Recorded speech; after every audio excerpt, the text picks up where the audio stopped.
Hello and welcome back to another episode of Podcasting is Praxis. It's a very special episode today because we have a very special guest.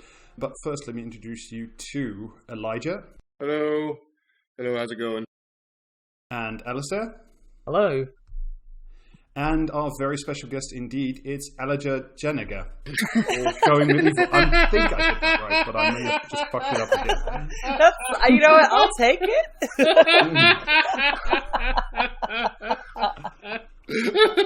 you dick Rob. I'm sorry. I just fucked it up, I know. And I'm Rob, the pronouncer. That's what I'm good at. That's, I'm going to take it. That's fine. Whatever. We're going with it. Sorry about that. Jesus Yeah, Christ. Eleanor, it's nice to have you on. Pleasure. Love to come and have my name pronounced. Wow. I'm surprised. We do have quite an assortment of names today, actually. Yeah. Apart from you, Rob. You can do one. Yeah, I'm sorry. I'm sorry for being normal. A normal man for a normal island. Yeah. That's how we cope. Well, I don't know. I have a weird obsession with UK politics, even though I live in Switzerland, so I don't know what's wrong with me either. But it's because Swiss politics are so slow-moving, you wouldn't really get anything done. You would crave the content. You would, like if you made the switch immediately from UK politics to Swiss politics, you'd go into like some kind of DT weird withdrawal symptom phase because it's so slow. I mean, which is good. The only interesting thing I learned in the last couple of weeks is that apparently in one of the cantons, there was a fashion for a while for people to go hiking in the nude. Oh my God. But that was illegal by the laws of the canton, which is the smallest one. It has like 15,000 inhabitants, but it can set its own laws. It's Appenzell. Yeah, it is Appenzell, yeah. I'm glad that the two Swiss people who aren't on this show that listen to this podcast are feeling very represented right about now. Appenzell is famous for conducting cantonal votes by people going into the square, in the town square, and raising their hands. Yeah, it's literally village square. Vote. And for not giving women the right to vote until, 91? 92, when they were forced to by the Swiss Federal Court. Well, we might, who knows what our tricksy uteruses might convince us to do. It's just, it's all a modern form of hysteria. What can I say? I mean, it sounds bad. It sounds bad until you think about how most of their cantons had suffrage carried out by cantonal referendums much, much earlier. And if you think about how long would it have taken the UK, for example, to give women the right to vote if it had to be conducted by referendum. Oh God, yeah. Oh my God. Legislation. And like referendum by shire as well, like some ancient administrative unit that nobody knows that has something to do with like the Queen's prerogative. And a minimum majority of 69%, of course. Nice. Think about that. If you conducted a referendum of all the British men asking them if women should be allowed to vote, what kind of result do you think we'd see, even today? Oh, yeah. Because I'm not sure it would pass. Absolutely. I mean, it is quite disturbing when one starts talking to men how, the humanity of women is generally still up for debate. Like, on the whole. Nobody on this podcast ever recommends talking to men. Yeah, unfortunately, I'm quite a fan of them, but what can I say? For my sins. Well, I mean, this is all a very smooth introduction to the first sort of quick topic I wanted to bring up, is that this was announced today, and unfortunately it was a piece in the Sun, but, sometimes can't be helped. Voter ID is coming to these United Kingdoms. Anyone without a valid form of ID, such as a passport or driving license, if you want to vote in the 2023 or 2024 council elections, will need to confirm their ID with the council before being able to cast a ballot. I mean, it's just another in a long run of policies that they're announcing, essentially seeing what they can get away with, and if they can get away with it, obviously they will enact it. But it's. I mean, we've had so many fucking things. I mean, like COVID related, and now this. And will there actually be ID required? Well, it depends how much of a stink everyone else kicks up, I suppose. I think this one might get through because it benefits them in a very clear material way, which is that it disenfranchises poor people who would be more likely to not vote for the So there is a material benefit to them actually doing this. And you know it's always going to be a good one when it seems to be lifted straight from the GOP playbook in the US. They love a bit of copying the homework. I mean, I have to say, I'm sort of confused about what more it is the Tories want to gain during elections. It's like, they already have like an entire absolutely rabid lapdog media that will, say anything necessary to the voting public at large, like to make sure that absolutely nothing happens even vaguely towards any movement of, social democracy. And, they've got this stonking absolute majority. They have, people saying that they absolutely love to die of COVID while Boris Johnson is in number 10. And they're like, you know what? Voter ID laws. I feel like we should do this harder. And I'm like, what's left, mate? Like, I don't know, how... Well, there's going to be the boundary review as well. So they're going to cut, I think, it's like 15 Labour seats or something by redrawing all the boundaries for the MPs' districts, because there was a feeling, I can't remember, that there were too many MPs. So there's some weird committee set up that was going to cut some seats. So Rob, because the Tories are in charge, they're just going to cut Labour seats. Rob, they need the 150-seat majority so that they can enact a law that everyone has to be friends with their idiot sons. And that's for the MPs with the idiot sons who they actually do approve of and don't actually hate. And I can imagine at the moment that a majority of MPs that don't hate their idiot sons is currently not winning out, rather. Oh, dear. It's because MPs have a lot of friendless sons. Is that why we're doing this? Time for my weekly mandated pints with the idiot Tory from across the road. He's not even going to buy them. We have to do rounds so he feels included on an equal level, the fucker. Tory friends of friendless sons. Can you imagine, like, all these, once and if we're allowed back in pubs, like, all these really, like, depressed groups every Thursday, and there's just, like, one gleaming bow-tie dipshit sitting in the middle, like, I have friends! Okay. Do you know what? This thought is giving me huge vibes of the misogynist incels who, it's a bit of a tautology anyway, but who... demand the government give them a girlfriend. Yeah. Yeah, it's interesting because it's like the only time that like Tories/incels are interested in quote unquote Marxism is it's when the government must give them either sex or friends. It's like, and then the government should step in, and these things should be allocated by a rota system of some kind. One is supposed to show up on the first day of university, be assigned their girlfriend and their friends, and then they will all have a nice time. And it's just...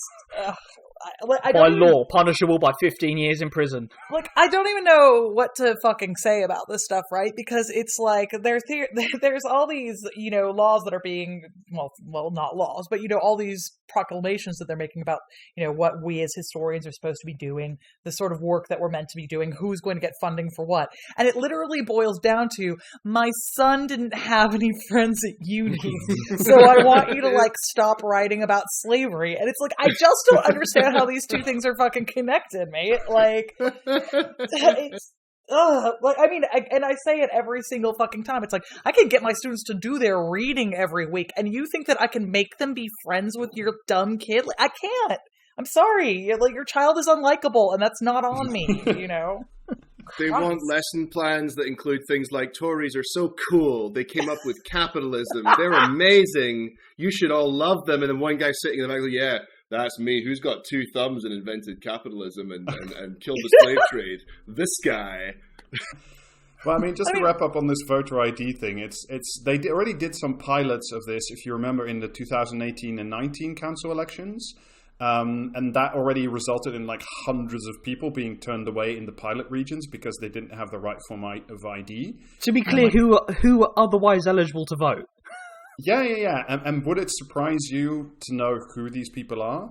Apparently, there was a parliamentary joint committee on human rights, which essentially looked into racial inequality because of the Windrush scandal and Black Lives Matter. And they looked as well into having voter ID, and that report said there would be about 3.5 million people impacted, and the majority share would fall on the BAME community, with 25% of black voters in the UK are not registered. Oh my God, it's all falling into place. The reason why Keir Starmer is trying to kick all of these people out of the Labour Party, majority of them being BAME, is because they're not going to be able to vote because they're not going to have ID. It's all falling into place. Seventh dimensional chess. I take it all back. He's a human genius. Emphasis on human. Here's what I'm still iffy about in terms of understanding. So, like, we know why the Tories would want to do this, right? There's a clear material benefit for them electorally to disenfranchise certain demographics. But my question is, when it comes to the base, right, their voter base, their fans, the people they're trying to sell this to, or maybe the people who they think will just lap it up. My question is, who are they worried about?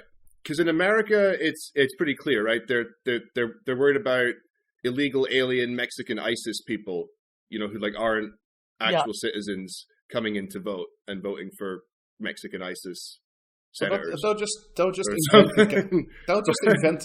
It'll just be Twitter, but like writ large. They'll just invent a guy, for everybody to get very mad at. Who's the vote frauder in the UK? I think that it's going to be illegal. I think it's going to be illegal ISIS people. Again, it's going to be like, I think will be very much tied to like Islamophobia, very specifically. Yeah. And it'll be like, it's going to be that they think that, for example, people from the Asian community aren't supposed to be voting, and that they're not from here, you see. You know, they should go back to where they came from, and et cetera, et cetera. It's going to be like those. It's going to be like those poor people who, you know, you remember from a few months ago when they were trying to whip everybody into hysteria over boat refugees. It's going to be like the two people who are not blown up personally by Priti Patel may cast a vote, and therefore, you know. I like how we've gone from like trying to import the culture wars of Australia to now the culture wars of the United States, as if we didn't have enough on our fucking plate at the moment. Yeah, it's going to be rehashes of those 2004 type arguments about how Muslims have more children and then they'll vote for Sharia law, right? We'll get like Lawrence Southern playbook shit coming across all the tabloids. That's going to be great. And Chris Hitchens isn't even alive. The wrong fucking brother died. You know, it's not working with the timelines. 100%. It's going to be like the great voter replacement theory. That's what's going to go down. Jesus. Yeah, I mean, just out of curiosity, I had a look at the Electoral Commission, and in 2009, because I just wanted to know like the numbers as reported, and apparently there were 592 cases of voter fraud reported last year into the police, which, I mean, the UK has a population of nearly 67 million, so that's like 0.00 something of a percent. And in total, there were 3 convictions and 1 police caution over voter fraud. So I think this is something we really need to get a grip on at a national level before everything goes crazy. Oh my God. What an amazing hit rate. Fucking hell. Yeah. I mean, not that it's going to matter, because I think in 2 or 3 years we may all be dead.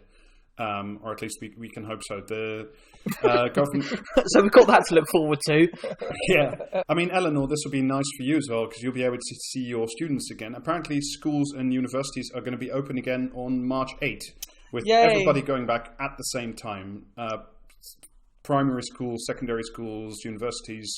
There's no everyone goes through the same door simultaneously. Love to go back in the germ box. Love it. I mean, the whole thing is just so incredibly disruptive as well, because it's like, you know, from the beginning we were telling everyone we should just be online this year, and that would have been fine. I could have just, you know, revamped all my lesson plans for being online, you know, been ready to rock with all of my students. But they're like, no, go back in the classroom. And, you know, to a certain extent that was easier because I've already got all my lesson plans made up, so whatever. Obviously I was terrified in that way that one would be if you're asked to go into a room full of young people who've just come from all over the country. But, you know, we got through it. And then when things moved back online, I was like, well, okay, rush, redo all my lesson plans to be online, and that's fine. And now they're like, now go back in the classroom. And it's like, well, what the fuck am I supposed to do with this? You know, it's so all over the place. It's so massively incoherent. We've already, you know, had to really structure and restructure and retailor massive things that are going on for our students so that they can do them from online. And now they're like, psych, get back in there. And it's like, this is to no one's advantage. It's just completely, you know, these kids are fucked anyway. The important thing about being at university is not on the cards for them, which is kind of like the socialization and, you know, like being able to get drunk and make out with someone in a questionable way and then like go eat some like really bad pizza on the way home. Like that's not something that they get to do. And I really feel for them about that because, you know, one of the reasons why, you know, I ruined my life by attempting to become an academic is I firmly believe in, you know, the actual transformatory potential of the quote unquote university experience. I think it's really important for young people to have time to just be around a bunch of other young people, to kind of figure out how you live with people and get on, to kind of like learn about doing your chores in the right way and how to compile a grocery list and when you got to pay your phone, you know, and all these things. And I do honestly think that like the making out and the hangover coping and the clubbing and all of that, that's really important defining stuff. And they don't get to do that. It's like, yeah, sure, you can march them back into halls, but they still can't socialize in an ordinary way. There's nowhere for them to go. It's not like they're going down pub. It's not like any of the clubs are open. You know, to be fair, I did like prepare for my life as a professional alcoholic by being one in university. So like it worked out very well for me. Exact. Yeah. Well, Eleanor, well, the thing you need to understand is you could have just told them all to play Age of Empires 2 for the entirety of lockdown, and then, you know, bish bash bosh, baby. You know, and then that might have accurately replicated my first few years at university, despite the fact I did STEM. But you know, yeah. I'm doing a college course in music just now, and even though it's one of those topics, music, where you really need to have a level of in-person work, rehearsing and practicing and performing, I think all our college decided, like back in January when we locked down in Scotland again, they said, you know what, it's going to be online. It's probably going to be online for the rest of it. We can't be arsed anymore. We'll just figure out a way to keep it remote. Because that makes sense. That's the safer option. Even if we could go back, you know, if we have to go remote again, then you're just losing time and you have to do extra work. And if it's working remotely, then it'll just work remotely. Like, fuck it. Yeah. Well, I mean, and they're doing this whole thing again, where it's just like, no, but it's fine because kids don't really get it. It's like, yeah, but they can transmit it. They still carry it. Fuck. Yeah, right. You know who fucking gets it? Me. Like, this is the thing. Is like that really bugs me about this is that it's like the idea of when people are like, oh, kids don't really get it. It's like, do you think that kids are just alone? It's like, especially they have like parents. Universities are one thing, right? But, you know, for children in elementary school, it's like, do you think the 8-year-olds go home and just hang out with other 8-year-olds? Is that, like, really the thing? You could just do, like, a giant naturalized, like, Lord of the Flies experiment with all the children in the United Kingdom. You know, I remember the first, like, 2 months of my time, like, my first year at university, because everyone had freshers flu, right? For like the first 2-3 months, and that, you know, it's called freshers flu. It fucking happens all the goddamn time. And now I can only think that either you don't give a shit that that's something that happens every single year, or you have actively chosen to ignore that thing that happens every single year when you've said, get back in the fucking classroom. I remember like Ash Sarkar caught COVID because she was lecturing at university. It's like, well, I mean, like, yeah, that was for me. It's fucking terrifying because I have, you know, I've just got like a shit immune system, right? Like, there's nothing clinically wrong with me. It runs in the family. We just have really terrible immune systems. We live until our 90s and we're sick the whole time. That's like our fucking deal, right? And so I get freshers flu every fucking year, and it's like clockwork. It really comes in, and I was like, oh great, because the freshers flu this year is COVID. Now, to be fair, I did not get COVID yet, you know, because March is maybe my time to shine. But it was one of those. Fingers crossed. I mean, It's really intense, kind of like being told, we simply do not value your life within this. And, frankly, I'm absolutely tired of all this kind of equivocating around it and saying, oh, well, you won't die if you get it. Like, oh, that's the baseline now, is like not dead. Like, I mean, I'm sorry that I've got these like super Marxist beliefs, about like quality of life. It's like, I personally don't want to walk around with splitting headaches all the time. I do not wish to lose my sense of taste. These things are important to me, especially in a world where basically the only thing that's going on for anyone is dinner. I mean, it's just like, that's the only thing I have to fucking look forward to. And you're telling me like, oh, like you just sacrifice your taste buds for a year. But it's incredibly like cynical, because like even when he was giving his statement, Boris was saying like, yeah, we accept that booting everybody back into the classrooms could push the R rate back over 1. It's just like, okay, so you're already saying. I accept that holding a gun to someone's head could increase the number of bullets in their head by 1, but that's a risk I'm willing to take. With your life, not mine, yours. Oh yeah, exactly. It's the joke from Shrek, right? It's the Lord Farquaad thing from Shrek. He says, "Some of you may die, but that's a sacrifice I'm willing to make." Yeah, exactly. I mean, the very cynical part of me is because there was a similar piece, I think it was in the news yesterday, that they were projecting that by March, most of the over 50s will have, I think, at least one of the COVID jabs. So it's like, that's their voter base locked in, right?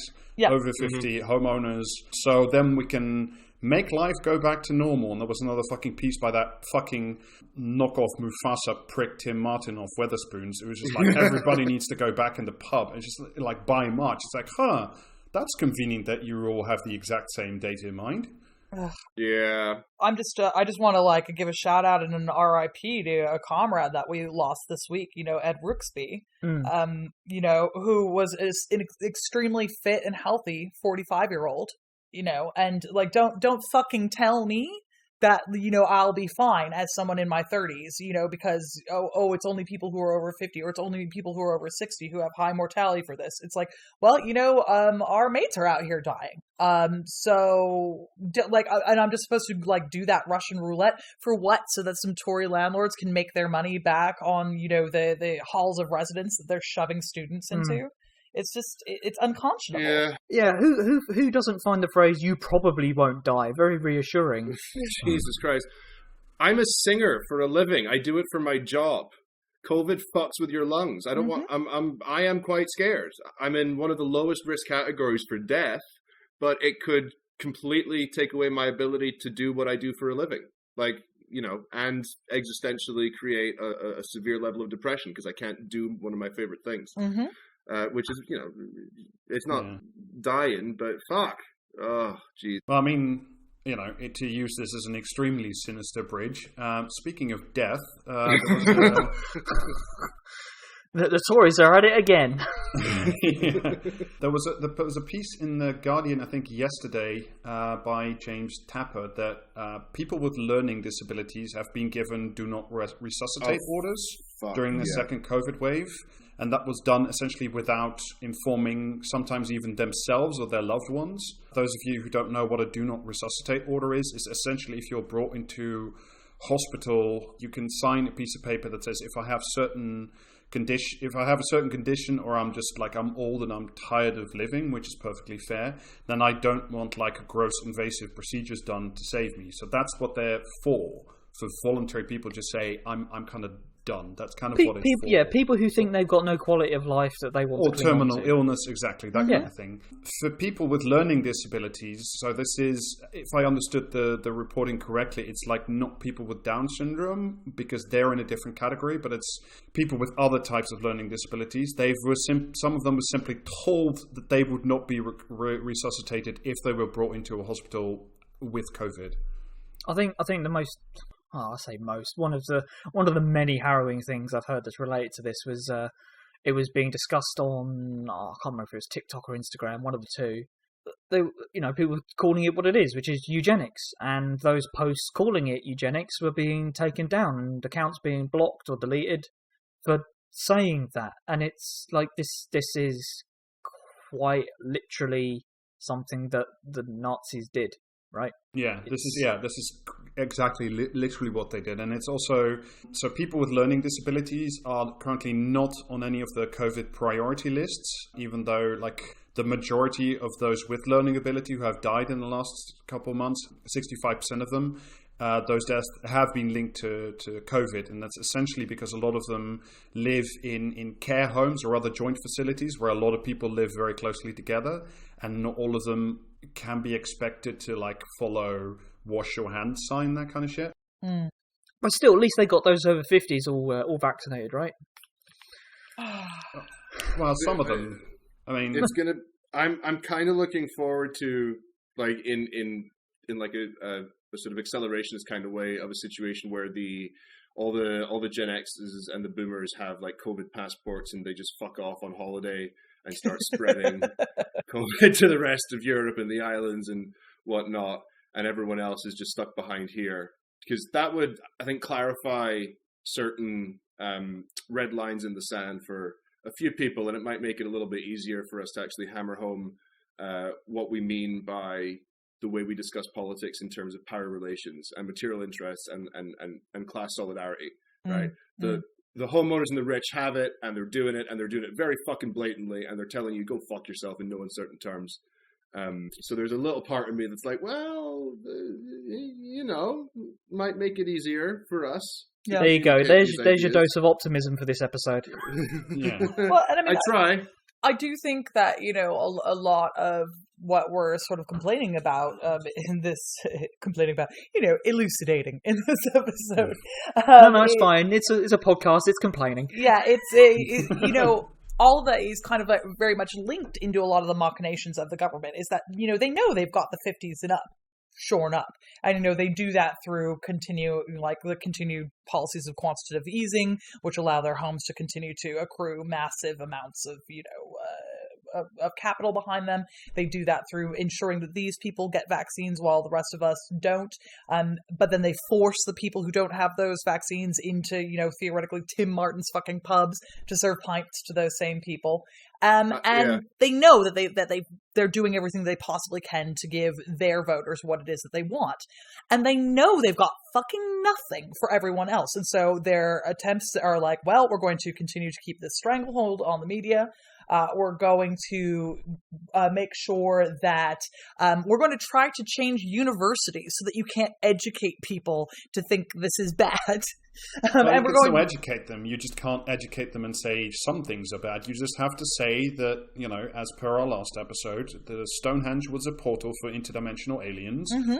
Britain was great. Oh, this is not one of those fucking theme parks you again, Rob, is it? No, we're not doing another theme park today. God for that. But it's like, I was just do that and don't let them vote. Yeah. I was just imagining what it's going to be like. Imagine being a fucking bartender in a pub that operates on a COVID passport system, and your entire clientele is vaccinated boomers, and you're like 25 or something. And it's like pints half filled with spit and then topped up with beer. Fucking F's in the chat. Oh, no. Yeah, poor bartenders. Not only the usual amount of boomer in pub shite, smile more, fucking bullshit, but... Don't you know who I am? Why don't you serve me first? Oh, dear. Yeah, anyway. Be nicer to my son. I mean, like, real talk, you would be struggling to find someone on this accursed turf island who misses pubs more than I do. Like, I viscerally miss going to the pub. I'm about that life. My personal pub that I go to all the time might as well have a fucking direct debit on my bank account, because that's where it turns out when you lock me in my flat and I'm no longer allowed to go to the pub that I frequent, I'm like, oh, I have a lot more money. It's like my old student union actually did have a direct debit. God, that's the future, baby. I love to see it. But, it's still, I'm like, do I want to go to the pub? No. I want to go to the pub in theory, but I'm not going to fucking go. I'm not going to force my mates who work there to, go in and risk their lives to give me a pint. I'm not going to, and I'm not interested in sitting in the germ box. I want things to be back how they were, sure, but I'm completely disinterested in playing this game where it's like, oh, well, it's all fine as long as everyone over 50 is okay. Like, everyone else can just fucking die. Like, it's the baby boomer death drive is intense. Or it's that really weird bullshit where it's like, no, you can sit in the pub without a mask as long as you eat a burger and chips because those are known cures for COVID or something. It's like, what the... it's like that fucking eat out to help out, which is like, the amount of shit. This is really like, this is almost a sort of operating theory of mine now on the British government, is that their idea is just to like, if we just crank the scandal and death level button to 11 and we just do it constantly all the time, there's so many shocks going on all the time that nobody has time to like process, and any inquiry that you do after will have like so much shit to cover that people literally won't be able to understand what the fuck all went on. It's an entire abattoir of dead cats. Yeah. It's like a dump truck full of dead cats being chucked into your living room all at once, and then just having to make sense of the individual ones. Yeah. But yeah, I have one more short story, and then we will get on to the topic of filthy cultural Marxists in our academic circles who must be rooted out. And that is my continuing and enduring hatred of tech companies. There was a piece, I can't remember where, but that apparently Swiss scientists have created a new like sensor that you can wear that can warn you that you're approaching burnout. And there's a distressing amount of Switzerland in this episode. Yeah, they should shut the fuck up and go back to being neutral and not. And the really great thing about it, because like they said, well, what's this for? It's like, oh, it'll be really good because then you can monitor in real time how your levels of anxiety and stress are. That doesn't sound anxiety-inducing at all. Yeah, why does this line on this graph keep going up while I'm looking at this graph? Oh no! I'd love to wear my employer-mandated stress meter so that they can see whether or not I can take any more of this. Yeah, I mean, but that's what it will be used for. Like, the first people who have this fucking thing tagged to themselves will be, like, people working in Amazon fulfillment centers, so that Amazon afterwards could say, no, we don't have to pay for your medical treatment. You should have done more yoga and meditation at home, because you were too stressed and you knew it. Like, that's where the fuck shit's going to go. I love to get into my spreadsheet mecha, where I do all the macro functions by directly mentally interfacing with the spreadsheets. And fucking hell. I hate this. I hate all of this. I hate this. I hate in general this, the measuring of your own self. Like, I don't understand the people who wear those like watches and apps and stuff that like tell you about your heart rate and how much you're sleeping. It's just like, you're just giving this data to fucking Google Medicine or Google Death Drive or whatever the fuck they're called now. I hate this so much because like the answer to this stuff is like everybody, instead of stopping people from overworking, stopping people from having like miserable fucking stressed out lives because they don't know where the fuck the rent's going to come from next month on their 2 square meter hovel in the southeast. What you're going to get is like a little wearable thing that will beep you and tell you it's time for your yoga with Adrian course online. Fuck you, peasant. A little alarm that goes off and says, you're stressed, whenever you're stressed. I mean, in like one small little way, I can see some valuable function for something like this.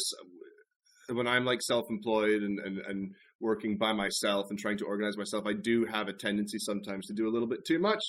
And it, might be okay to have something that goes, take a break or something, but you can do that with a timer.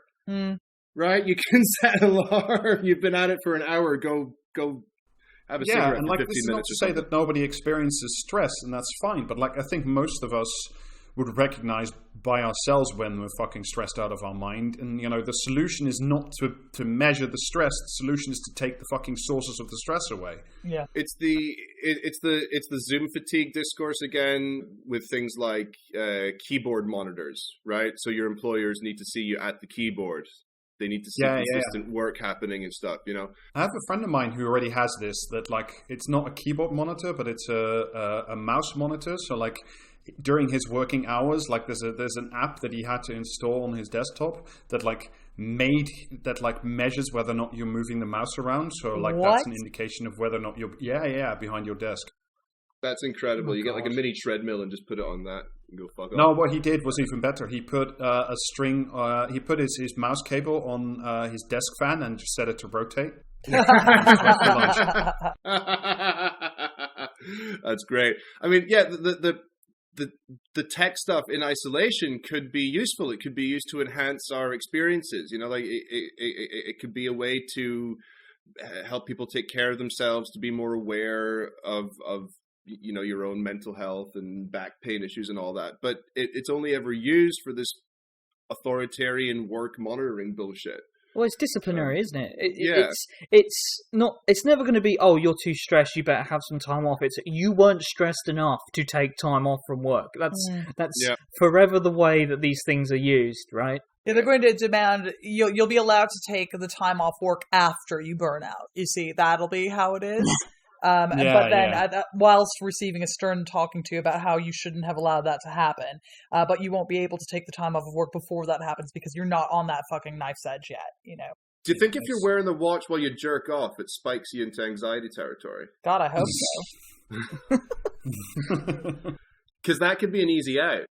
What, just masturbate more during office hours? Well, I mean, you know, boss makes $1, I make a dime. That's why I jerk off from company time, I suppose. But...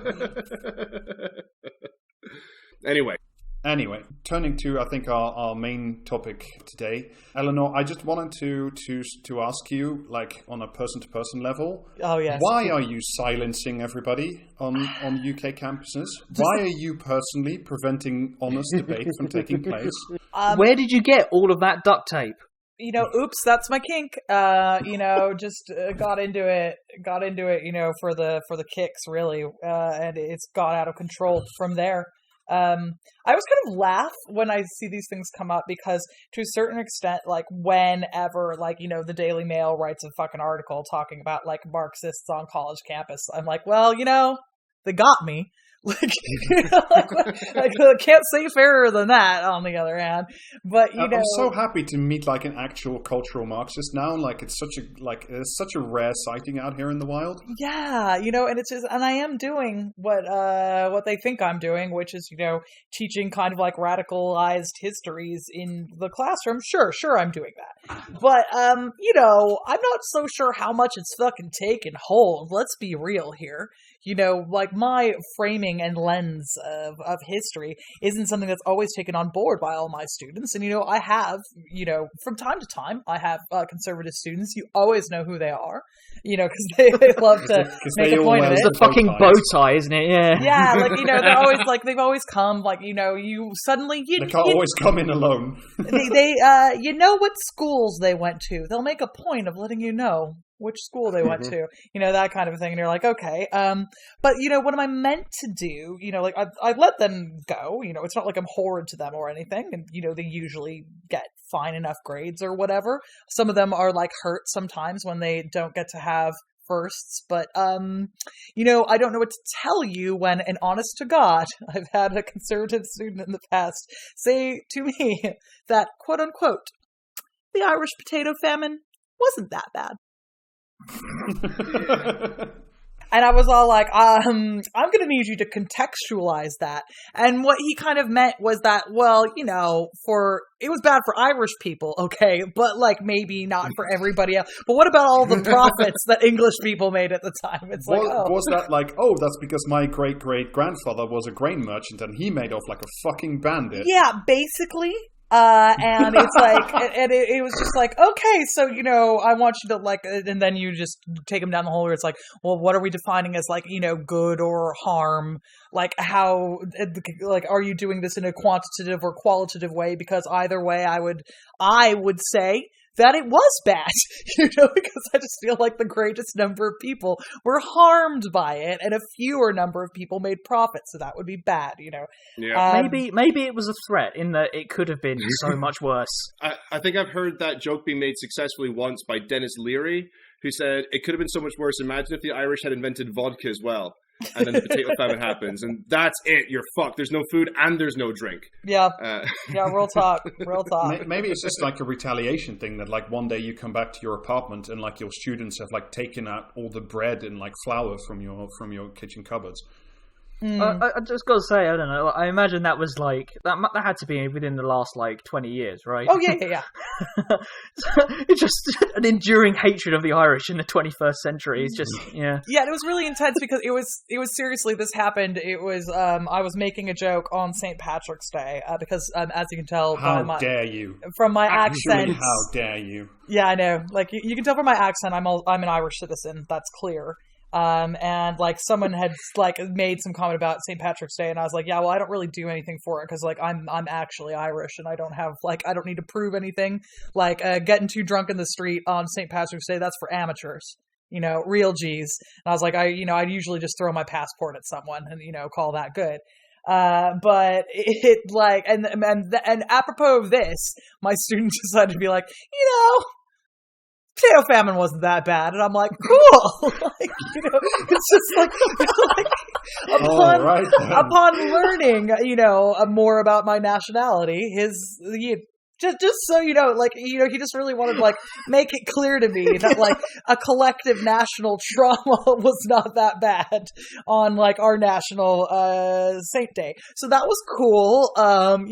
Did I silence him? No, I was like, are you, we did a whole thought exercise. That's what happened. So, it's I'm not sure what I was meant to do with this kid. And he was fine. Were all the other kids arguing with him all the time? Yes. But what do you want me to do with that? They say they want a quote unquote debate, but I can't stop you from debating, So the reason I bring all of this up is that today and yesterday, there's been a big sort of new policy launch from Gavin Williamson and Number 10 that there's going to be actual legal measures as well as a free speech champion, which will be installed in all universities to stamp out what they call unlawful silencing on UK campuses. As opposed to lawful silencing, which is where you just pump out more opinion pieces than everyone else. Mm-hmm. I would love to just see one of these examples. We're going to get to them. I have some for you. Oh my god! just thinking, putting aside all the insanity about everyone needs to be my idiot son's friend. Irish people especially, because they're good crack. These free speech conditions are going to be mandatory for all higher education providers in order to be registered as an education provider and to receive government funding, i.e. it's mandatory or they'll just bankrupt you, unless you're Oxford or Cambridge when you have vast fortunes behind you and you don't need that kind of shit. But interestingly, the same provisions about free speech now would also apply to student unions as well as any speakers they would invite to come to speak at their union. So if you remember, there was a bunch of bullshit last year. I mean, there were pick any number, but there was a bunch of bullshit last year with I think it was Jordan Peterson was invited to speak at one of the big universities, and the student union said, no, we're not doing that because this guy's a fucking clown. So if the student union were to do that again post these regulations, they would have their funding cut because they would be against free speech. If this ends up, so here's where the left needs to get its shit together, and quickly, right? Because if it becomes the case that a student union has to accept any invitation issued on their behalf to any academic, right? That opens up a lot of doors. And what the right's been doing for years is this kind of agitprop thing, right? Where they invite heinous people with really dogshit far-right extreme ideas and viewpoints. And then they cry about free speech when someone says, hang on a minute, this is ridiculous. This person has no business here. Could we do the same thing? Can we start inviting explicit Stalinist people? Well, I think Elijah, it works the other way around. It's like if the three fucking nutters at your university who are members of Turning Point UK want to invite, I don't know, pick a fucking racist, that guy from the US, Spencer, that guy. Then the student union is no longer allowed to protest or say, no, you shouldn't invite that guy, because that would be against free speech. So it only works one way. So what if my SSS, right, my Stalinist Student Society, wants to invite someone You may want to to work talk on the about acronym. why Yeah, I think are that great? needs some workshopping. I think.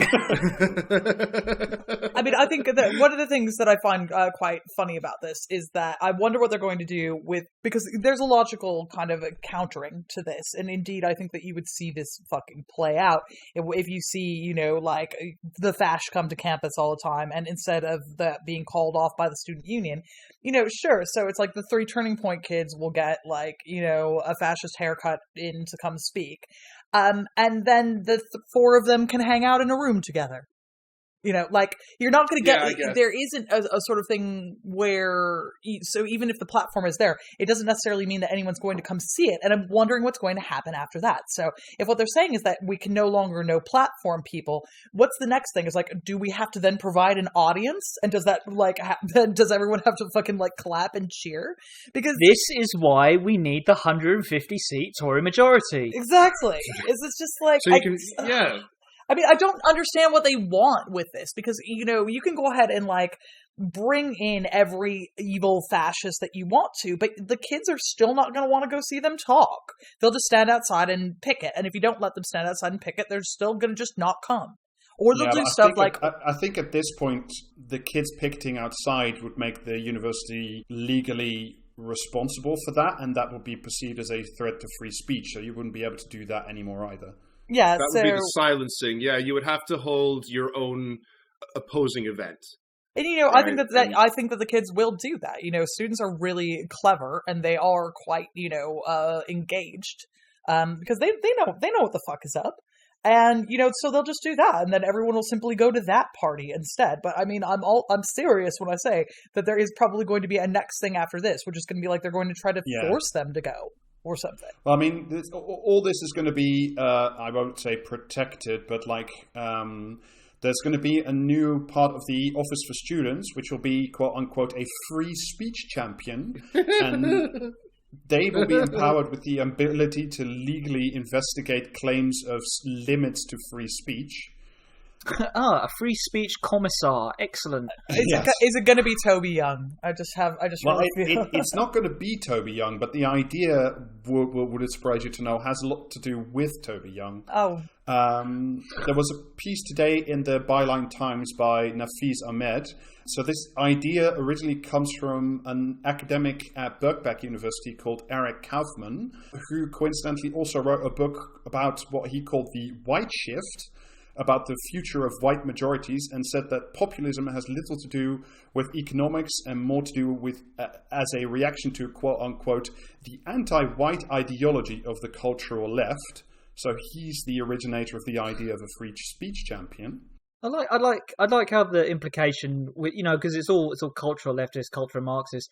I mean, if you take it at a surface value, that therefore means that they don't have a problem with the economic left, the economic Marxists. Like, we can expropriate your property, but by God, you cannot stop me saying the N-word. I mean, I like it because I feel like also it's kind of saying the quiet part loud. It's like, well, if you are advocating for, you know, some sort of more equitable property type situation, you're explicitly being anti-white. It's like, okay, you know, fine. Well, I mean, who owns all the? Yeah, I mean, you said it. Like, you said it, bro. Like, it wasn't me. Damn. I mean. Yeah, I mean, weirdly enough, and we brought up Toby Young just now, Alistair. Toby Young's Free Speech Union has like a little side division now who are already called Free Speech Champions. This already exists for like a year or something, so wonder where the idea came from. And that sort of new concept, the Free Speech Champions, is co-funded by the Free Speech Union, which we talked about on a previous episode, and as well as parts of the Koch network, the American hyper-conservative. And that's being done through the Battle of Ideas, which is one of these free debate bullshit platforms. Like, oh my God, it's just the battle of ideas. Does the battle of ideas take place in the marketplace of ideas, or are these two distinct places? Like, well, the Battle of Ideas Foundation is also the funnel through which the Spiked network gets. I think last year they got 300,000 quid, and that's also channeled through the Koch network. So this is a very happy little family that I think we should welcome in our institutions. It's a gladiatorial arena, and the person who has the freest speech is crowned the free speech champion.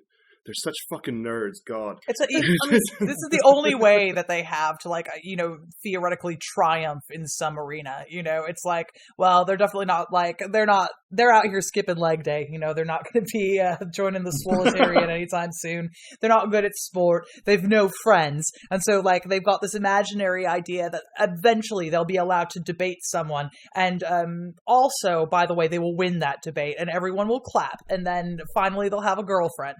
And, like, this is how it plays out in their heads. And it's just so intense to me because when you see this, like, none of this has any connection to a conception of debate. What they want is just, like, free reign to just spout off whatever the fuck it is they want and then be patted on the back, you know. Well, they want total hegemony. That's, I mean, also, yeah, and most importantly is like that they will not be, that nobody would say, no, you're saying fucking rubbish. Like that will just, like, that's the conception. Yeah. If you beat them in a debate, you're silencing them, and that's not allowed. You have to let them win. How much more winning can the right stand at this point? They, you know, as we said at the start, they've got the fucking 80-seat majority. They've got the entirety, pretty much, of the press.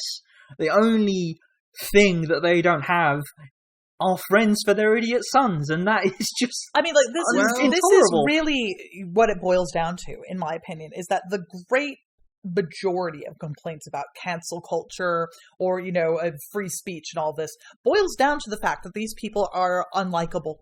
And I really think that in their souls, it has to do with the fact that they are just blatantly uncool. And you really see that with people like Toby fucking Young, who can't get anyone to come to his freaking stag do, you know, like, and people like this, where it's like, no, but I have everything, you know, I have, you know, the monetary success, I have power, but I don't have any fucking friends.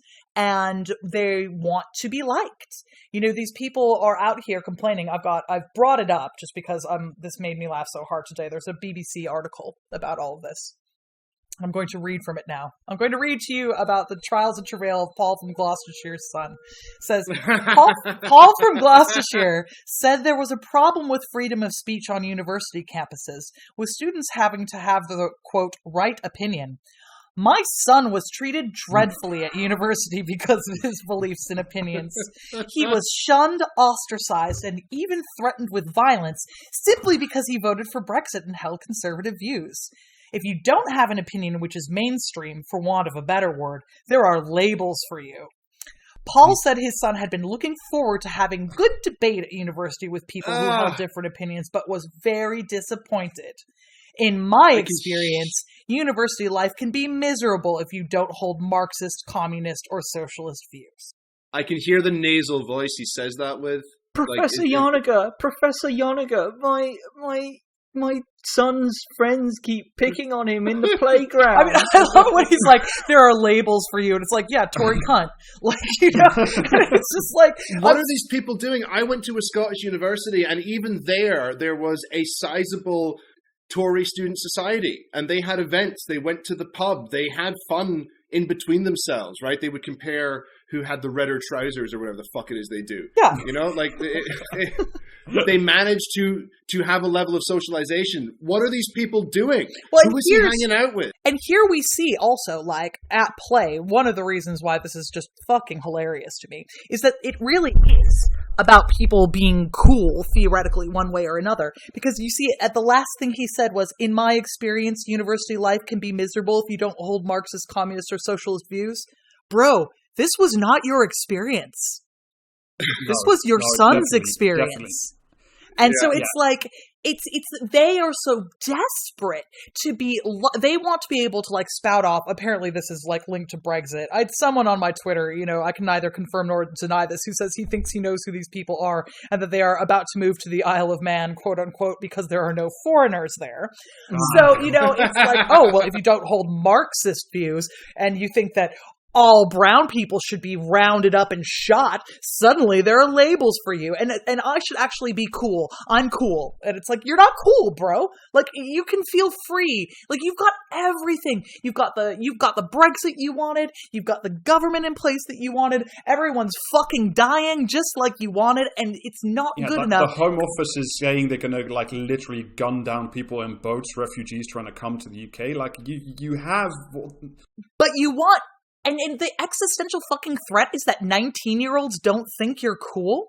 Like, this is what keeps you up at night? Like, Christ. It's a point often made on Chapo Trap House, and I think it's completely correct, is that, like, broadly speaking, the right, and certainly in the UK, has won the political and economic argument. Like, they're in charge, no fucking doubt about it, but what they really want is to be in charge of the cultural sphere. Because, like, that's where they're not appreciated. And they just want shitty television with even shittier comedians than we now have, making jokes about, about how French people all wear berets and have onions around their neck, like that shit. Like, that's what they want. I was gonna make a similar point to what Alistair said earlier about, like, what more do they want? I think this is the culture war arena is one of the few areas where they do feel like they're losing, and we're arguably. Well, they are. If you look, overall, they are, because Disney puts in, sure, it's shitty, superficial, tokenistic, and it's mostly often queer baiting, and they don't follow through and everything like that. But there is a tendency towards liberal values in most entertainment conglomerates, right? Mostly Disney, but most TV shows are diverse. They make efforts for diversity, and again, very often they're ham-handed and just embarrassing, really. But it's happening, and they do feel that they're losing this, and I think they are. And to an extent, part of me thinks that's a trade I'm willing to make, right? If they want to put all their effort into fighting this culture war shit, they can take on Disney. Be my fucking guest. I don't have to fight Disney's corner for them, right? Disney isn't going to have white-only Star Wars movies because these freaks are offended by it. They can do that, and then we can double down on the economic and the political reconquista that we have to do. So I've got a theory that at least a significant part of why these people hate Jeremy Corbyn so much is because a man that on paper is so fucking uncool ended up somehow being really quite cool in his own way, like because of there's just no way they can emulate the genuineness, the actual authenticity. You can't fake that. That's real. No, you cannot fake that. And you wore a tracksuit and had a Mao-style bicycle. I've definitely said this on the show before. Like, a man who willingly takes pictures of manhole covers and makes jam and like from stuff from his own allotment. That's like, okay, fine, but like, he's an intensely human being, right? If that makes sense. And these people fucking aren't. They just fail at the basic concept of treating your fellow man like a human being, right? Mm-hmm. I wanted to briefly come back to like this because I do think it's important to see like how these networks within the Tory government and just outside it sort of tend to sort of all link together. So I was talking earlier about like the Spike network and the battle of ideas, and just like to give you an idea of the type of opinions that I'm sure the free speech crowd would want to have. One of the other trustees of the battle of ideas is a guy called Luke Gittos. I don't know how to pronounce that, much like other names. And he apparently wrote a book called Why Rape Culture is a Dangerous Myth. And in the government press release, that they found an academic who was willing to say it's really important that, we have this free speech bullshit. Is a guy called an assistant professor at Oxford University called Tom Simpson, who weirdly enough is also a fellow at the Policy Exchange, which is a hard right think tank that like produces a lot of the documents that then get turned into actual government paper. And weirdly enough, the Policy Exchange did a paper in 2019 saying that a very online left culture is exerting a chilling effect on academics. Do you know what? At me next time, motherfucker. At me next time. And what? What about it? What? Well, I mean, the co-author of that piece is a guy you may be familiar with from earlier in this recording, is Eric Kaufman, He's the guy who came up with the idea of free speech champions. So this is like... One of my students said I wasn't poggers and it made me cry. I don't know what it means. Do you know, like, I had a student just, like, completely fucking own me the other day, like, where we were talking, and she was like, yeah, you know, you can tell that you're just really online. And I was like, ouch. Wow, okay, fine. Like, owned down to the ground. Like, I feel like we've been locked inside for a year. What the fuck else now, what am I supposed to do? Where am I supposed to be? And post? Mate. I teach music to 10-year-olds, and I frequently have to explain that no, it's not in the key of #C. It's in the key of C sharp. Oh, that's adorable. No. I love them. Yeah.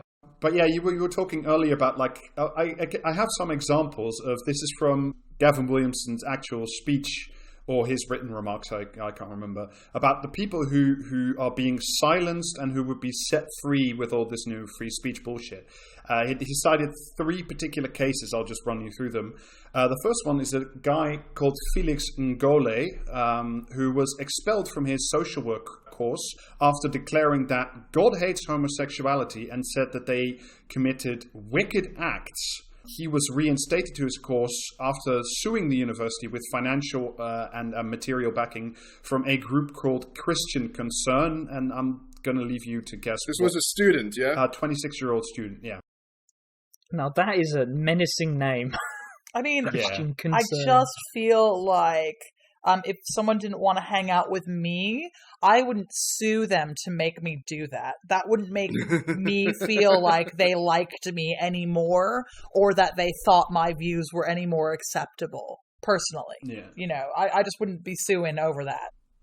I mean, said Gavin Williamson, for every Ngole, so that's the guy we just talked about, Carl or Todd, whose story is known, there are many more who are forced to keep silence, withhold research, etc., etc. Now, Carl and Todd are also 2 specific people.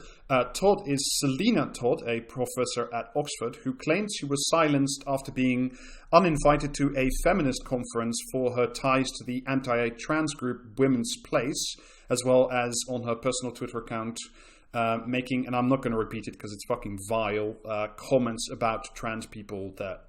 I don't know, bitch, go hang out on Mumsnet. Like, what, you so silenced? Go hang out with them. Like, I mean, whose fucking fault is it if you Graham Linehan your own fucking career? Like, I mean, seriously, why don't they get together and have a little academic conference? They can go have whatever academic conference they fucking want, but we don't want you in this one. Like, I mean, that's just what it comes down to. They have places to go. They can go to Liberty University and get free PhDs, fucking hand it out to them.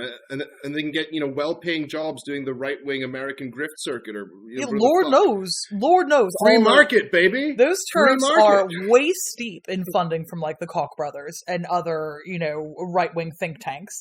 And it's just, they're just so mad that people understand that feminism just doesn't have to do with, like, Teresa Turfington Smythe or whatever and her needs and wants to, like, break the glass ceiling.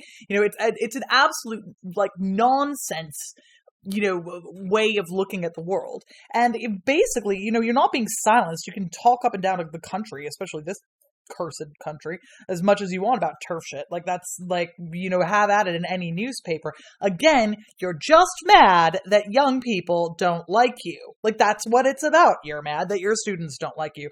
They know they've got, like, for whatever reason in this country, they've got, like, Gen X and the baby boomers on lock for this stuff. It's like, you can say as much turf shit as you want, but, like, you can't get the people who are kind of like, it gets kind of dicey, 45 and down. And they just want to still be thought of as a yes queen girl boss. And when no one, like, applauds them for that, they throw a fit. I mean, you guys say, well, why don't you go host your own events? And the problem is that they do. This is the last guy I wanted to mention, and also the guy that was mentioned by Gavin Williamson, again, in his press release, which is a guy called Noah Carl, and he was dismissed from a junior research position at Cambridge after essentially he was being found out as a massive fucking racist, where he contributed to pseudo-academic journals that essentially said that whites are the master race. 2 of the papers he submitted for publication include Do Larger Muslim Communities Make Terrorism More Likely? And British Stereotypes of Migrants Are Often Correct. I look forward to his article in The Spectator. Well, weirdly enough, here comes The Spectator. Oh, God. Yes! He also worked on the famous or infamous London Conference on Intelligence. If you remember, that was the eugenics at conference. UCL, yes. Oh. My alma mater, baby. Letting that happen. That was the exact one that Toby Young also attended at the same year that Toby Young attended. Again, this is a literal eugenics conference. At the time of his dismissal, Toby Young defended him in a long article in The Spectator where he decried... Yes, there it is. Where he decried, quote-unquote, the woke left-wing orthodoxy. the woke left-wing orthodoxy that eugenics is bad. I'm being silenced when I'm being told not to use callipers on my students in class. Your earlobes must be this long to enter. This is the thing, though. These people are all popping up in like Cambridge and UCL, and I don't know either way, right? I'm not going to say whether it's better or worse, but it seems to me that, like in the US, for example, you have like these sort of Bible universities and these Jerry Falwell run liberty universities, and that's kind of like a sort of self-containing organism because outside of that context, everyone sees Liberty University and goes, "Oh, okay, well, yeah, not really. Sure." I mean, not really, because like a lot of the alums of the Liberty University in particular went straight to work for the Bush administration and then were made chief of reconstruction for like Iraq provinces, and the only reason they were is because they were the large dipshit sons of wealthy Republican donors who went to these universities. So like there are real world through lines if you let these people keep them in their own pod and never expose their ideas to the bullshit that they are. The war-torn country of Iraq is my friend. I mean, I can say, so for example, obviously I say obviously, not everyone is maybe necessarily clear on the fact that I'm a medieval historian, but the group of people that I know the most about are medieval historians. And we got a lot of trash racists around in the field generally, and like one of the most prominent ones works at the University of Chicago, which is, traditionally one of the most well thought of universities in the United States. It's not Ivy League, but it's not far off. And she works there, and she's like, written papers or like, and worked alongside like Milo, for example. So it's Yiannopoulos. Yeah, Yiannopoulos. Yeah, Jesus Yeah, Christ. not Edwards. So not Milo Edwards. Sorry, boo. It was never you, honey. Speaking of silencing and freedom of speech, yeah. Has anyone else seen the news? What? No. What now? Oh, Milo's been kicked off a Parler. Oh, the market. Another fatality in the marketplace of ideas. What can I say? They didn't. He was having a spat with Ben Shapiro, and he threatened to post his phone number. Twink off, twink off, twink off. And they couldn't ban him because the app doesn't have that functionality, so they had to manually go in and change his password so he couldn't log back in. Oh my god. That's amazing. I mean, this is an extreme how the mighty have fallen moment. So it's like, Ben Shapiro outranks Milo. Interesting. Apparently. Yeah, you wouldn't think that with how tall he is. Yeah. But I mean, to me, like, what's worrying about, this is all bullshit. It is really like, why am I so persecuted bullshit? But it's like, when I listen to like a lot of the other stuff, like, there is this big culture war bullshit, which is, for one, it's a fucking election winner for the Tories, no doubt. But like, it's also like what kind of country they're trying to make, because it's like there was a campaign and ongoing now still against the National Trust because they wanted to do like a limited experiment of teaching, visitors and students about the links between stately homes and slavery, which was apparently, talking Britain down. I mean, obviously, it's all a reaction to Black Lives Matter, cancel culture, all that bullshit. If you remember a while ago, also on this podcast, we talked about if the BBC's Night of the Proms not singing Land of Hope and Glory and Rule Britannia. That was a great week on Twitter for me. I managed to get lots of people really mad by saying that Vaughan Williams was a subpar composer. Woo! And all the best music at the Proms comes from Germans and Italians. Fight me. Oh, Austrians. I'm a Mozart truther, and we will wrestle. Sorry about it, bro. No, I mean the greatest achievement that Austria has ever done culturally, sort of in a global context, is to convince the world that Hitler was German and that Beethoven was Viennese. But I mean, absolutely, English classical music is just fucking shit tier. And yeah, God, yeah. But there is this really real thing going on where, it's all about we can't do Britain down by talking about history anymore. Like, we can't... Yeah.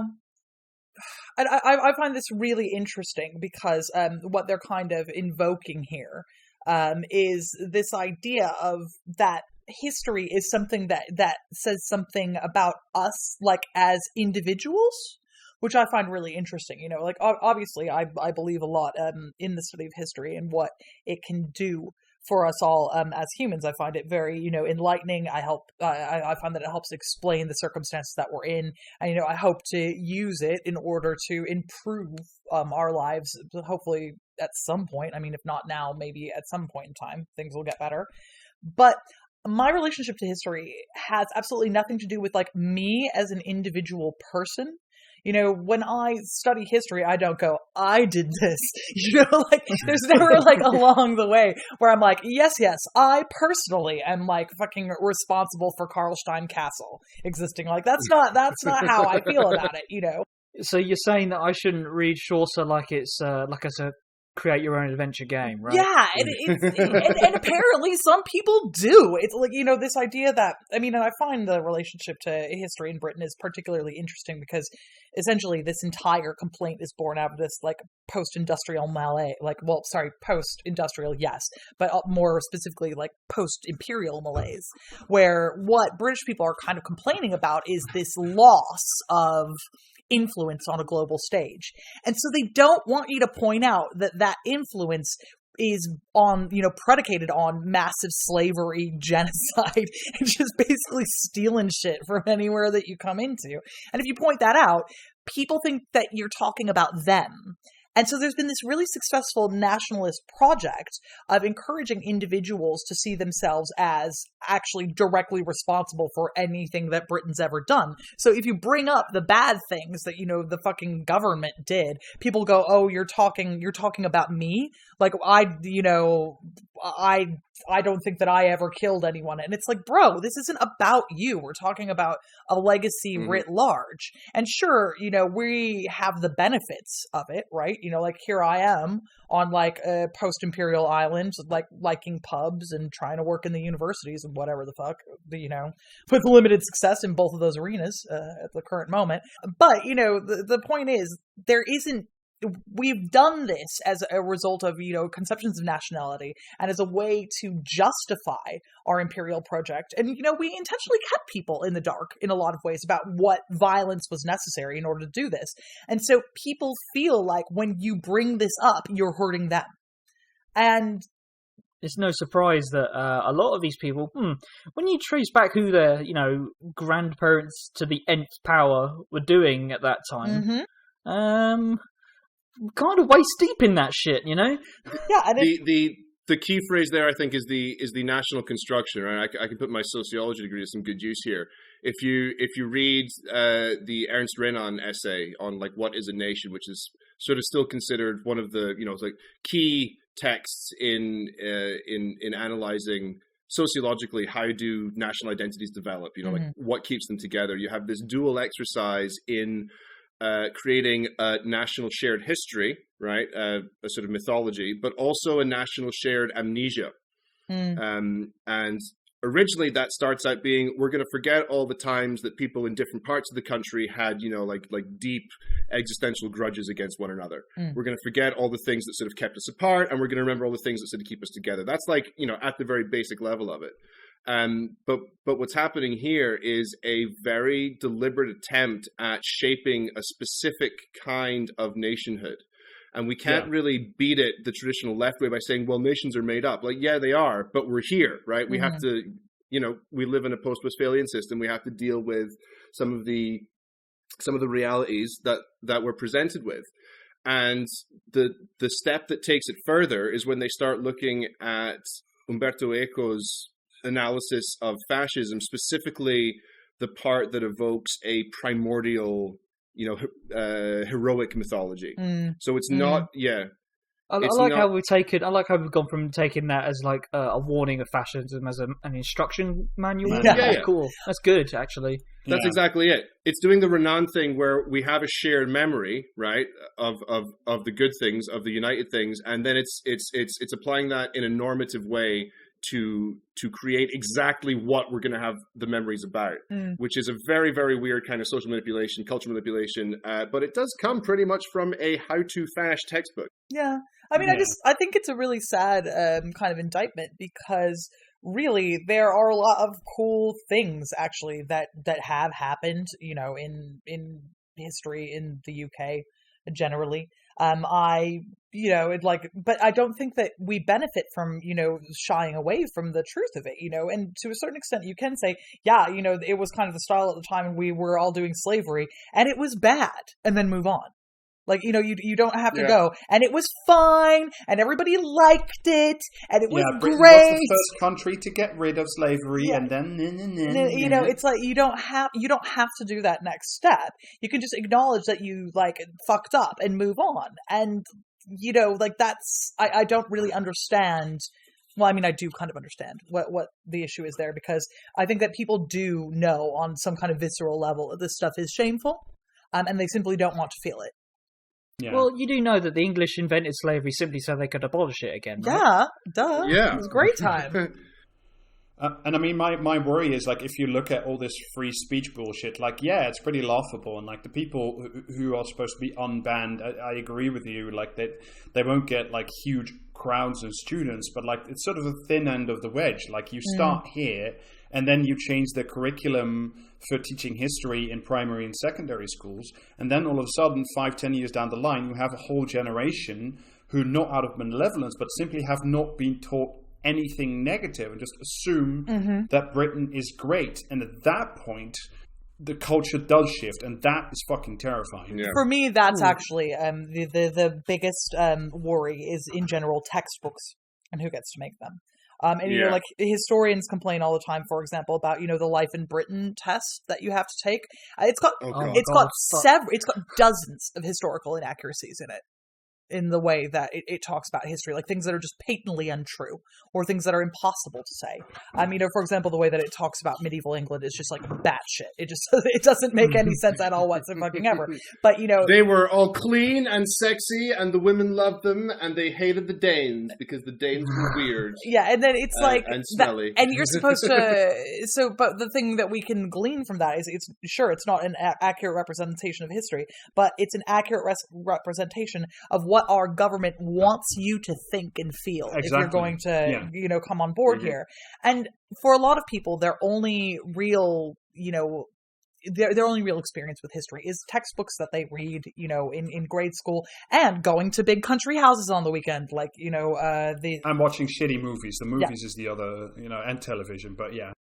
And, and this is kind of what I combat all the time, when I'm just sitting here doing my little history in a normal way, and baby boomers get quite bent out of shape about what I'm doing, because they've never interacted with any real history at all whatsoever. They've read a textbook, and they've gone to a country house, and they assume that what history is reading textbooks and going to a country house, and maybe you write a plaque. And what they should have been doing was playing Age of Empires 2. Mm-hmm. Exactly.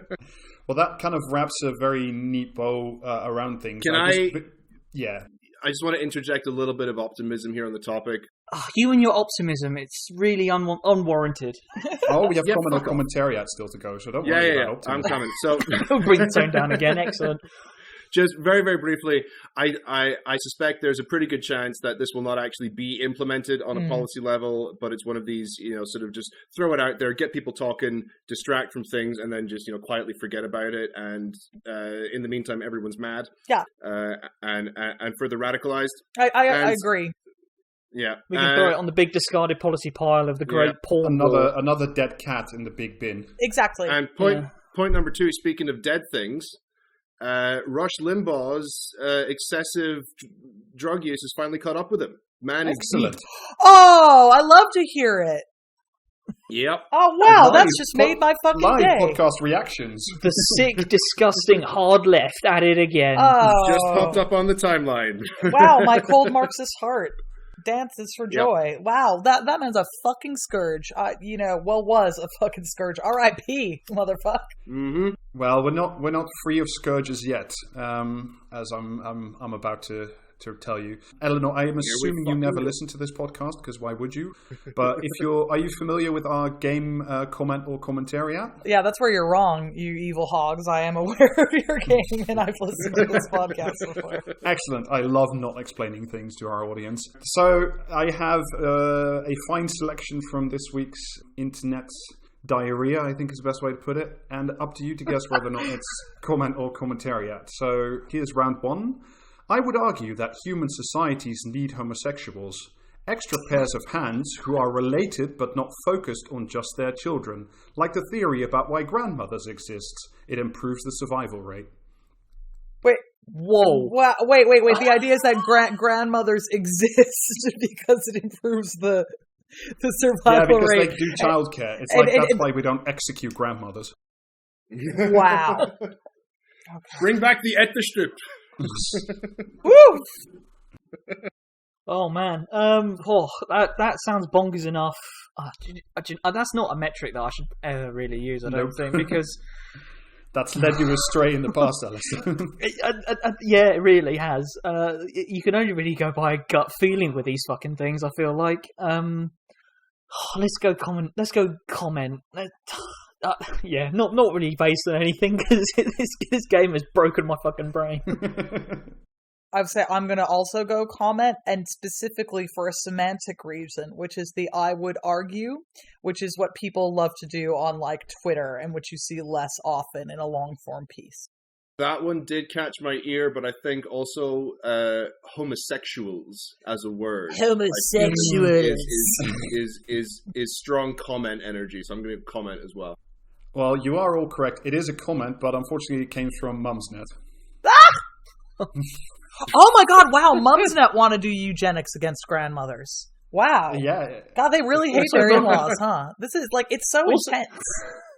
And the really weird way they talk about gay people. Like, what who hurt you? They have, like, their mother-in-laws, apparently. It's like a sort of a Sex and the City thing, right? Like, homosexuals are cute, cuddly, and they buy dresses for you and look after the kids in a non-threatening, non-nonce way, I think. Yeah, they exist to help heterosexuals thrive. Yes. Yeah, obviously. Oh my god, I made an Etterstrip joke. I assume only one person here got that. A little bit, yeah. All right. Round two. Okay. It's the Viking myth thing where old people would be would voluntarily jump off a cliff, so they wouldn't be a burden on the community anymore. Yeah. Which I don't think has a historical basis, but it was in Midsommar, and I hate that film. Anyway, It's just a girl about chicks. It's a movie about chicks having a nice holiday. What? It's weird evangelical, spooky pagans have strayed too far from God, and they're European. Ooh. Yeah, I think it would have worked better if they were Christian, film. But Yeah, absolutely. It's Manson family level shit. Sorry, that concludes Midsommar Corner. Round two. While gangs of young men with machetes have become familiar to the people of the capital, Labour politicians in London are introducing the complementary political culture. wow. So this could be commentariat, but it would be an American writer, because that sounds like the famous Sharia no-go zones. Yeah. Right? I think I agree with Elijah on this one. I think that's a commentary. Yeah, I think that it would also be a commentariat, because I just feel like, and I want to say that I do think it's American on top of that, because I don't really feel like anyone in the commentariat right now feels that like Labour is any kind of threat. So, at this juncture. Oh, you sweet summer child. No, it was homegrown. It was commentariat. It was Leon Varkalis writing for Conservative Woman, my personal favorite. Oh, yeah, that's kind of cheating a little bit. You go find the fucking deranged takes. Next time I'll show up with you are aware of this game game Scotland. in general, Elijah. You know that what the game is. I too am like very frightened when the opposition party simply tells Boris Johnson what a good lad he is and says that he can have an extra sweetie. Like no, it comes from a longer piece with not so veiled implications about Sadiq Khan's Islamic style reign of London. Yeah, sure. Okay. All right, so round 3. The anti-white racists would not be so emboldened if it were not for the white limousine liberals showing them where civilization's weak points are. Ooh, this is a tough one.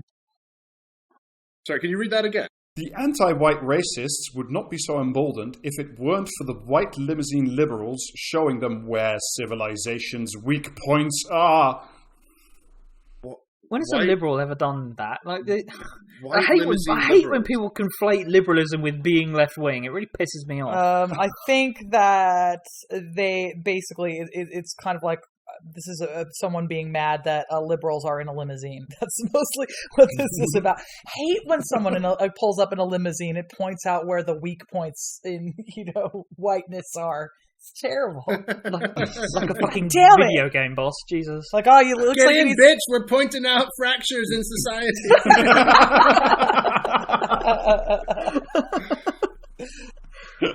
White. I've heard that term before. White limousine liberal. Yeah, I feel like this is a commentariat thing because that just seems like such straw man. Like, yeah, it's such a straw man, and it's so written in this particular very specific pat way. Yeah, contrived. Yeah, it sounds like Ann Coulter or someone like that. Yes. There's the real America, and then there's the white limousine liberals on the coast. The coast. Yeah. I mean, it has certain links with welfare queens. That's sort of yeah. Okay, so is it comment or is it commentariat? I'd say commentariat. Commentariat, I think. It was not. It was a comment, and it was on the same. It was on the same article from Conservative Woman that I just read. Damn. Okay. All right. So such a good article. You had to go for it twice. All right. So round 3. The Guardian supported Churchill's Tories in 1951 precisely because Attlee made the mistake of letting too many lefties near the front bench. Starmer knows this, which is why he's absolutely right not to have any left-wing policies or principles. The one thing that we know in 2021 is that the economic and structural conditions of the country are exactly the same as they were in the mid-20th century. Absolutely, and much like they were in 1997, exactly the same shit. Yeah. That sounds like my entire, Yep. That sounds like a Twitter timeline. Yep. Like, that's a tweet. Yeah, this is definitely a tweet. This is just a fucking tweet. Yeah. I don't think this game has ever included tweets, just to... Oh, okay. Yeah. welcome to Podcast These Praxis, when we read the Twitter timeline to you. Oh god. But, yeah, so I'm going with comment because it's just so it seems like it's kind of like a weird interjection onto a larger point. So it's going to be like some fucking larger point over here why it's great that Keir Starmer just just told Boris Johnson if he's very good, they'll go on holiday together this summer. So that'll be the large point in the article. And then this comment is going to be like, yes, this is much like 1951, and it's probably in the fucking Guardian comment section. I'm going to say commentariat just to be, contrarian to Eleanor's extremely well-made point because this game is fucking insane. I'm going to say comment because I haven't seen that kind of Starmer obsession type of thinking, the sort of pull prop shit, in articles that much. They're a lot more, what's the word? They try to sort of veil it a little bit. That's a bit too explicit. I'm going to say comment. That was actually, Eleanor was completely on the money. It was a comment, and it was from the Guardian website. Hey! Oh, a real thoughtful and very left-wing newspaper, isn't it? Once again, a guest has made me look the complete fool by knowing anything at all. Yeah, you should never do that. Final round of this wonderful game. When will we see health warnings before every televised football match? The following program contains images of players taking the knee and prominent Black Lives banners on every grandstand, which some viewers may find offensive. Or how about Newsnight? This program contains smug left-wing drivel, which license fee payers may find offensive. Sounds like someone needs a safe space. That's bizarre, right? Because the kind of language there is the sort of mocking the snowflakes, right? Who want everything to be censored and safely packaged, but they're complaining about their own little. They're complaining about the things that upset them in a way that it's very confused. Comment. Any other takers? Oh, let's go commentary, because I can have. I mean, I think what Elijah was trying to say was that these people are always the fucking thinnest skinned motherfuckers on the planet. Yeah. I mean, that's true. That's true. I mean, we are talking about Britain, so yes. I feel like I'm just going to go. See, I was going to say comment, and I was like, because, it's a little bit all over the place, and I'm like, no, but these people don't make any fucking sense. So that's not a disqualifying factor if you've learned anything about about the commentary. Okay, so maybe I'm going to go I'll go commentary instead, just to spice it up a little, because I keep saying comment. Well, you're correct and on the money again, and it comes from one of the most thin-skinned motherfuckers on this island. This is Richard Littlejohn, right in the Daily Mail. Ah, of course. Woo! Oh my god. As soon as you said the thinnest skinned motherfuckers on this island, I was like, Richard Littlejohn, and yep, there it is. Being such a whiny baby, I forgot how to analyze things. It was just extreme. Like, what? What? No. See, my thing is too, anytime I hear the word Little John, I just think about how he is besmirching the name of beloved aughts rapper Little John, and I should just be like thinking like, what? Instead, and it's terrible. But to be fair, we should give that guy his column. That would be so much better. He's actually a really thoughtful motherfucker. He just also knows how to party. So I would 100% read any column that Little John wants to write. Please come save us, Little John. Please. Yes, you are on. Yeah, you went to Brown. That motherfucker got an Ivy League education. What? Like, yeah. This is Eleanor's early aughts hip hop facts. Thank you. Funny enough, that's the next section of the podcast. The people demand it. People have been saying. Tom Morello should do a podcast, shouldn't he? That would be fun. Yeah. I would listen. Yeah. Well, sorry. I think we're starting this new tradition where people just recommend other podcasts to listen to instead of this one. Recommending other podcasts that don't yet exist. Anyway, it feels like we're done here. Anyway, yeah we are done here. Because when Eleanor started talking about Little John, it's got to end somewhere. I don't know. Eleanor, is there anything you'd like to plug? Yeah, I guess the plugs that I would make is, plug away. Help someone who's doing Marxist history eat. I've got a Patreon/going medieval. If you want to give me a quid a month to help me write salacious articles about, the Peasants' Rebellion, that'd be much loved. But if you actually want something more cool and physical in return, you can pre-order now. I've got this year a graphic guide to the Middle Ages coming out. You might have seen Queer, a graphic guide. It's the same sort of thing. So it's like a generalized introduction to the medieval period writ large. But also there's really cool comic pictures. So... Is it a pop-up book by any No, chance? I wish. I fucking wish. That would that will always be the dream, mate. I'm obsessed with pop-up books. So I have a side tangent. I have a really great pop-up book by Edward Gorey called The Dwindling Party that used to give me nightmares as a child. And then I acquired it again in my old age because I like to own the things I fear. And it just started this whole pop-up obsession. I thought you were going to say, and then I acquired a child to read it to, and I was like, this has gone to a dark place. Never mind, we do have to put a stop to the cultural Marxists. Yeah, much like we have to put a stop to this episode. But yeah, go read Going Medieval stuff. It's fucking great. I like reading your articles. That's not just sucking up, that's true. And we will see everybody on a future episode and or something else. Buy our tat. We'll put a link in the show description, etc. Goodbye. Bye. Thanks, everyone. Bye.